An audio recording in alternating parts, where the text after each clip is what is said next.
यही भारत देश 5000 साल पहले एकदम नया स्वर्ग वैकुंठ था। आदि सनातन देवी देवता धर्म की आत्माएं ही इस विश्व सृष्टि नाटक में अभिनय करने आई थी। देवी देवताओं की कुल संख्या सिर्फ 9 लाख थी। सतयुग में अलग अलग राज्यों में कृष्ण और राधा राजकुमार और राजकुमारी के रूप में रहते थे। इन्हें स्वयंवर के बाद पट्टाभिषेक के समय ही लक्ष्मी नारायण कहा गया। इसलिए कृष्ण का जन्म दिवस सब मनाते हैं, नारायण का कोई नहीं मनाता, क्योंकि कृष्ण और नारायण एक ही है। विष्णु लक्ष्मी नारायण का प्रतीक है, इसलिए विष्णु कोई अलग व्यक्ति नहीं है। इनका वंश है सूर्य वंश, इसलिए सूर्य नारायण कहा जाता है।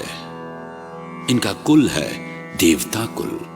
सतयुग में सभी देवता एकता से एक ही परिवार में शांति से खुशी से जीते थे।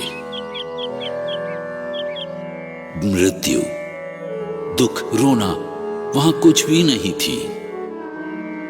सब अपने को आत्मा समझकर रहते थे। बूढ़े हो जाने पर ये सोचकर खुश होते हैं कि फिर से बच्चे के शरीर में जाएंगे, इसलिए इसे अमर लोक कहा जाता था। सत्यलोक में जन्म लेके उस जीवन का वरदान मिले,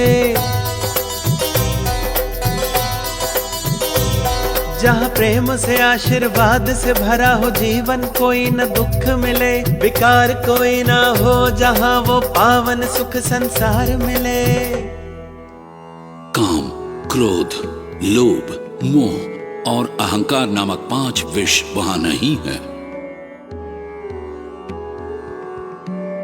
वहां बच्चा भी संकल्प शक्ति से ही पैदा होता है। जैसे महाभारत में सूर्य द्वारा कुंती के पुत्र कर्ण ने जन्म लिया, वैसे ही सतयुग में 1250 वर्षों में देवी देवता 8 जन्म लेते हैं। इसके बाद त्रेता युग शुरू होता है। त्रेता युग में सीता और राम का राज्य है। सतयुग में पहले जन्म ले चुके कृष्ण भी अलग नाम से अलग रूप में जन्म लेते हैं। यहां भी शांतिपूर्वक एक साथ खुशी से मृत्यु, दुख, रोने से अनजान अपनी जिंदगी गुजारते हैं। ये चंद्रवंश है, इसलिए उन्हें श्री रामचंद्र मूर्ति कहते हैं। इनका कुल क्षत्रिय कहा जाता है। इस त्रेता युग में देव देवता 12 जन्म लेते हैं। बार बार जन्म लेने से आत्मा की शक्ति कम होने लगती है, इसलिए अनेक जन्म लेने पड़ते हैं।